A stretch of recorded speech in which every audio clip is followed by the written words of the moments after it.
Well, hello everyone and welcome back to my kitchen table. Less than 24 hours after the last one, would you believe? I did say at the end of the last kitchen table that I thought I'd be seeing you within a week or so because I reckoned we'd be hearing some news. Little did I know that the front page of the following day's motorsport news would contain the, should we call it bombshell news? Because it certainly was a bit of a bombshell to me. The bombshell news that Kris Meeke is to find himself back in the championship next year, driving for Toyota. Now, let's just wind things back a little bit. Let's just establish exactly where we are with each team in terms of who is confirmed, because there is no confirmation as of yet. What is it now? Thursday afternoon. No confirmation from either Toyota or Kris Meeke that the deal is done. But I have to say, I have heard the evidence. And if I had the same evidence, I'd have written the same thing with 99% certainty, maybe even 99.5% certainty that Meeke has done a deal with Toyota. Remarkably, really. I mean, he is the master of resurrections, isn't he? You know, his career seemed to be going nowhere at the end of the noughties. And then he was picked up by Peugeot UK and gloriously won the IRC there. And then it kind of floundered a bit again, didn't it? And he was back with Mini, and then he wasn't. He got dropped by Mini and Sordo got kept on. And then he was taken on by Citroen, given a glorious lifeline by Citroen. And by Yves Maton at the time. And he crashed. He crashed spectacularly on Onimpoja, remember, in Rally Finland. And then, before even given a contract for the following year, we went to Australia. And he crashed twice. Once in the final stage with nothing really to play for. And he still got a contract. And Kris Meeke repaid that faith handsomely, I think. 5 wins for Citroen over the years. But, no question, you know, hasn't achieved his full potential. Can he do it at Toyota? We'll find out. As I said a minute or two ago, let's go back. Let's see who's confirmed in which teams. Let's start with Toyota. We only have confirmation, absolute confirmation, that Tanak is at Toyota next year. We don't know. We understand that Latvala is going to stay. That is contrary to what we heard 6 months ago, but we believe there's been a change there. So Latvala, we're pretty certain, is going to make an announcement soon. May well be the Latvala announcement and the Meeke announcement come together. Lappy at Toyota, well, he's gone to Citroen. That is, again, not confirmed. The only confirmation we have from Citroen is that Ogier will be there. So that's 2 drivers that are confirmed. Tanak and Ogier. Then we go to Hyundai. Who is confirmed at Hyundai? Well, Neuville clearly has a 3-year deal. Mikkelsen has a 2-year deal. Beyond that, we don't as yet know what the situation is with both Padden and Sordo. Still plenty of speculation surrounding them.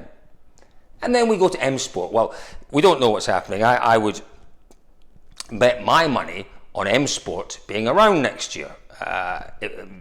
We know that Sunanen has a contract at M Sport, but again, he is the only one, as we understand it, that has a contract at M Sport that we know of, that we've been told about.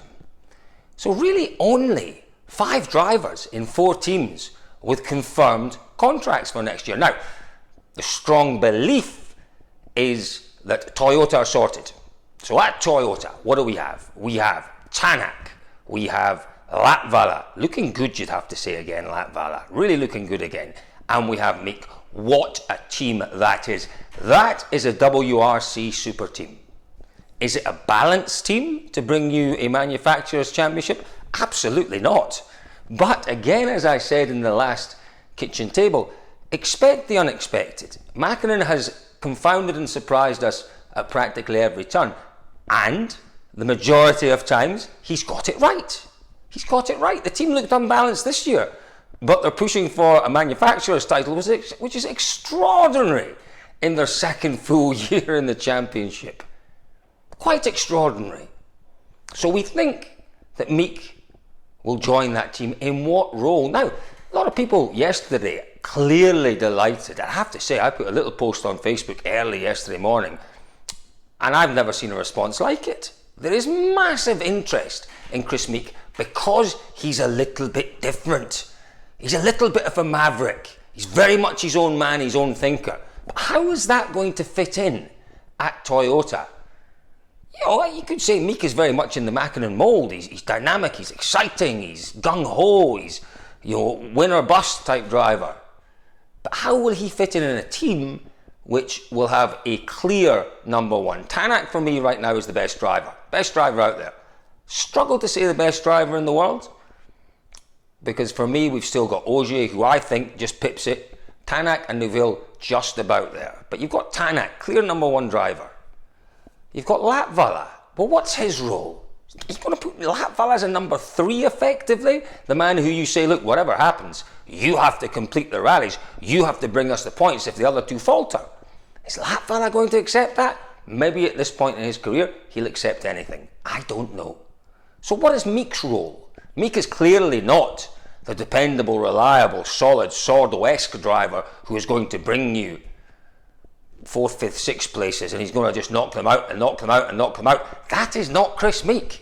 Not at all. So Meeke has to be basically given free rein, I suspect, because Meeke knows nothing else. Meeke can drive no other way. He has no other mentality. He certainly hasn't showed it in 20 years of his WRC career.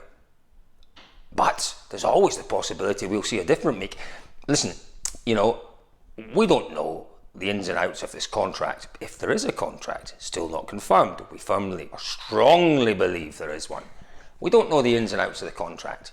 Wouldn't surprise me if it was not a paper drive, but a paper finish type deal, where you finish the rally and you get paid a basic. You finish the rally in 1st, 2nd, 3rd, 4th and 5th and you get extra bonuses. Wouldn't surprise me. You need something to galvanise Meeke's thinking. Meeke has had opportunities in the past, and you could argue that he's not taken those opportunities. Now, there are reasons. There are always reasons. And in Kris Meeke's case, some very strong reasons why he wasn't able to take those opportunities. But there's a pattern, and we've seen the pattern, and we can't ignore the pattern. Nor can Mäkinen. And I'm pretty certain Mäkinen won't. Mäkinen will manage Kris Meeke in a way which, fingers crossed, will get the best out of Kris Meeke, because he's capable. He is capable of winning a championship. He is, well, I would say now, one of 5 drivers, because Latvala is coming back to his best again. Capable of starting a rally and winning that rally. Starting any rally in the championship and winning that rally. There is clearly Ogier, there is Neuville, there is Kris Meeke, there is Ott Tanak, and there's Jari-Matti Latvala. 5 drivers. He's one of the 5. So it's up to Tommi Mäkinen to manage Kris Meeke and get the best out of him. And there is a legion of motorsport rally fans around the world who are praying, A, that Mäkinen has done the deal, and B, that deal allows Kris Meeke to be competitive out there, to be his best. Not to, if you like, put him in a straitjacket, or make him drive one-handed, or make him drive with his left foot rather than his right foot. We don't want him handicapped. We love the Kris Meeke that goes for out in the stages. But at the same time, we know that he's getting on in his career. You know, my understanding is that the deal will be a 1-year deal. But there's always the possibility. If he excels next year, it could be Latvala that makes way for another year for Meeke. It could be that young Rovanperä has to sit in the sidelines again for another year. If this super team at Toyota performs next year, why change things? Why change things? I don't know. I wouldn't be looking to change a winning super team, but we'll wait and see. We're getting well ahead of ourselves with that. But Meeke has an opportunity of 1 more year at least. And my belief is that if he performs next year, he shows us a different side, a different mentality, a different approach, there's every opportunity that Meeke could get an extension to that deal. Fingers crossed. For me, it's great news. It is great news. Kris Meeke was too good to be sitting on the sidelines. It is just the most magnificent news that he is back. Let's go on to Citroen then. Talk a bit about the news. Now, this could all be tied in with the imminent announcement, if it happens, of Kris Meeke at Toyota. Esa Pekka Lappi, we fully expected it's the worst kept secret in the service park. Esa-Pekka is going to Citroen, but again, not confirmed. We expected the announcement on, I think it was the Wednesday of Rally GB. That was put back till the 18th of November, somewhere around about the 18th. Now, it wouldn't surprise me in the slightest if that was put back so that they could coordinate the news that Lappi is going to Citroen and Meeke is his replacement at Toyota. I think we will have simultaneous announcements. Lappi is off, but don't worry, this is the man we've got replacing him. But are we certain that Lappi is going to Citroen? I've seen some very strange stuff on the internet recently from his management company, lauding his achievements, building him up. You don't have to do that with Esa-Pekka Lappi. We know how good he is. We know how many wins he's had. We know how many podiums he's had. We know he's great.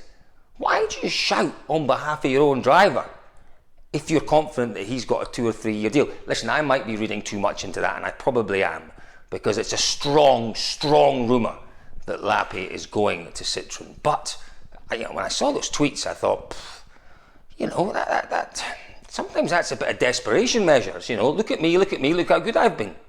I don't know. Maybe I am reading too much into that. I think Lappi could thrive at Citroen, and he is one of my favourite drivers out there. I love his style, I love his approach, I love his honesty. And he has always had massive speed, Esa-Pekka Lappi. So can he thrive, perhaps the way Tanak did underneath Sebastian Ogier? I believe he can, and I believe it's a great move for him. It does look, though, as if it is just 2 at Citroen. It really does, and that's a shame. Perhaps Sheikh Khalid, as we mentioned in the previous kitchen table, making the odd outing in the Abu Dhabi backed car. We'll have to wait and see. Now it gets interesting, because we go to Hyundai.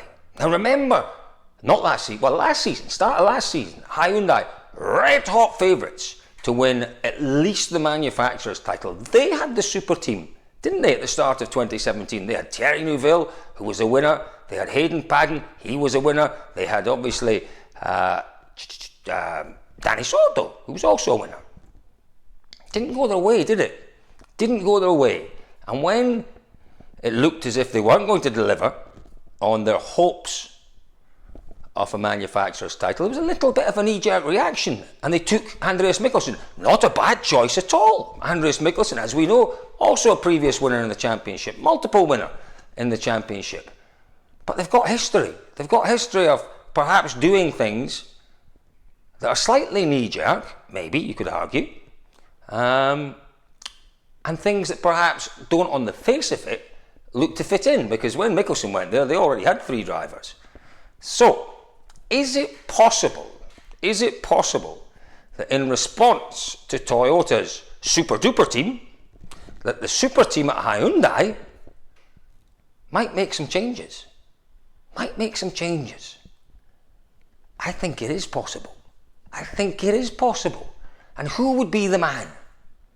Who would be the man that could deliver for you consistent performances, this 4th, 5th, 6th place that we've talked a lot about, but has the potential to also continue to improve, to deliver wins, to fight the likes of perhaps Tanak, to fight the likes of Sebastian Ogier, of Kris Meeke, of Jari-Matti Latvala?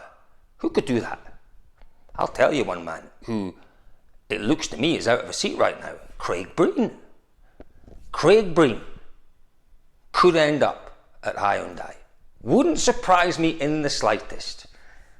We're all assuming that Hyundai will keep either Paddon or Sordo. Or maybe they'll keep the 2 of them. Or maybe they'll keep none of them. Sordo, I'm told, was offered a full-time seat at Citroen and said, no, I'm not interested in full-time. I've quite enjoyed my part-time over the last year. Wasn't interested. We also understand that there may be deals on the table for Paddon and for Sordo to more or less keep things as they were this year. But what is this year showing? It's showing that even with Thierry Neuville being brilliant and delivering wins, there's not enough support. There is not enough support. A little harsh perhaps on Sordo, who's having one of the best seasons he's ever had. Well, you can't call it a season because it's a half season, but certainly he looks to be in the form of his life. But it's unquestionable. They're not delivering. neither Mikkelsen, for whatever reason, I'm not being too critical of Andreas because I do think he still has potential, but Mikkelsen, Padden, Sordo, they're not doing it. And that is why Toyota look odds on for me. I mean, not quite odds on, but very, very short favourites to win the manufacturer's title. So will there be a response from Hyundai? And could that response be Craig Breen? Possibly. But it is silly season, isn't it? So let's wait and see what happens there. Then we go to M Sport. Wow, M Sport, I think I gave you 3 scenarios, didn't I, for Tommy Mäkinen and the third driver. 1 was a development driver, 2 was a steady, solid driver, 3 was a dynamic, outgoing, ballsy, goal-getter winner. I said the dynamic, goal-getting, ballsy winner, i.e. Kris Meeke, was the least likely option. How daft am I? I had pretty much Kris Meeke earmarked. I guess there was a place in the championship for Meeke. I couldn't see us going into Monty without Kris Meeke in the championship, but for me the home for Kris Meeke was M Sport. Number 1 driver, without any doubt, all the resources behind him. We know that the relationship between Kris and Malcolm, which was, never mind frosty, it was ice cold up until a few months ago, was thawing, and that they were talking to each other. But they've come to nothing, those discussions. So Malcolm is in a bit of position. He has Teemu Sunonen. He has the option to retain Elfyn Evans. But, how long do you stick with Elfyn for? Elfyn, I think, was massively unlucky in GB and showed us a glimpse on Friday morning of what he's capable of. We need more than a glimpse in Spain, and we need more than a glimpse in Australia. I honestly believe that Elfyn in the next 2 rallies, they are the 2 most important rallies of his career. He is driving for his career. And he has it in him, we know that. I think he needs to be delivering podiums. 1, probably 2. Which is difficult when you've got 3 guys at the front pushing so blooming hard. So no guarantees that Elfyn will be there. Who's the winner? Who is the winner? Is it Craig Breen? Well, that's got to be another option. Craig Breen at M Sport. Yeah, I could see that. Might M Sport just run 2 cars next year? I can see that as well happening. Teemu Sunonen and Craig Breen. Teemu Sunonen and Elfyn Evans. Yeah, possibly. Particularly if the funding situation for performance is what it is. I almost said as bad as it is, but I don't know how bad or how good it is. So that would be unfair. But if it is what it is, which according to Ogier is not enough, then they might struggle a little bit next year, and we might find they go to 2 cars. That would be a real shame. But here is the most interesting rumour for you, or another one. Isn't it great? I just love this silly season. I had a message from a journalist in New Zealand yesterday, and he came up with an interesting scenario that he'd heard, and I dismissed it out of hand. He said he'd heard that Padden was going to M Sport on loan from Hyundai. I said, well, how can that work? How can that possibly work? It happens in football, doesn't it? Players go off on loan when a manager has a squad that's too big. He's got 3 or 4 players covering one position. Well, yeah, you'll loan a player out to give him a bit of match fitness and maybe to cover his wages. Could it happen? It does happen in motorsport. It happens in Formula 1. But what you find in Formula 1 is it's Toro Rosso drivers or going to Red Bull or going to Ferrari, because they're all linked, aren't they? Those teams. You would rarely get a Red Bull driver being loaned, for example, to McLaren. Wouldn't happen, because there's so many conflicts of interest there. Could Padden go on loan to M Sport? Well, let me give you a scenario that says to me, absolutely not. You've got an M Sport car fighting towards the end of the year. The situation in the manufacturers between, say, Toyota and Hyundai is remarkably close. And you've got Padden there, and he's just in front of 2 Toyotas. Or 2 Hyundais, more likely, sorry. Just in front of 2 Hyundais. He's driving his M Sport car. Those manufacturer points, critical to Hyundai. There's no transparency. If he has a little problem, if he goes wide on a corner, if he's late into a time control, there's all sorts of accusations under those circumstances that you would throw at him. I can't see that happening. I cannot see a loan to M Sport of any driver. It was very odd, but I thought I'd share it with you anyway, because if it does happen, You heard it here first. But that's not to say that Paddon might not end up at M Sport. Possibilities. Paddon's natural home right now is Hyundai, because he's been there throughout his whole, more or less his whole WRC career, and he's got those remarkably close relationships with Hyundai in New Zealand. But the most important thing for Hayden Paddon right now is to get a full season next year. Yes, he'll take a half season if it's his only option at Hyundai. But the most important thing for Paddon is to get a full season, to show everyone what he can do, and to establish himself as a regular in the World Rally Championship. You have a very short earning period as a rally driver. You earn as much as you can in a short period. And Paddon is fully aware of that. And to earn as much as you can, you have to be in the seat regularly. You have to be there. So could he go to M Sport? Possibly. Could Breen go to M Sport? Possibly. Could Sordo go to M Sport? Unlikely. Really unlikely. Particularly as he turned down, we believe, the Citroen deal. So, folks, once again, thank you very much for joining me. I hope some of that made sense. I know it rambled a little bit. I tried to keep it reasonably compartmentalised by teams. Hope it made a bit of sense to you. So listen, thank you all very much for joining me again. Once again, if you're watching this and you've enjoyed it on Facebook, do me an enormous favour. Press that little share button. That would be magnificent. It would help me out tremendously. Thank you very much if you did that for the last one. And lots of shares, really appreciate it. If you're watching on YouTube and you haven't already subscribed, click the little subscribe button, and I'm told by someone, press the like button as well. That would really, really help me out there as well. It's massively appreciated, folks, both the Facebook shares and the YouTube likes. Now, last time I said we'll see you next week. Might see you tomorrow, but it's more than likely, remember that date, the 18th, that's kind of the next date we're looking to. Could it be a simultaneous Citroen and Toyota announcement? Well, if it is, you'll hear all about it at the kitchen table. So thank you all very much once again for joining me at the kitchen table.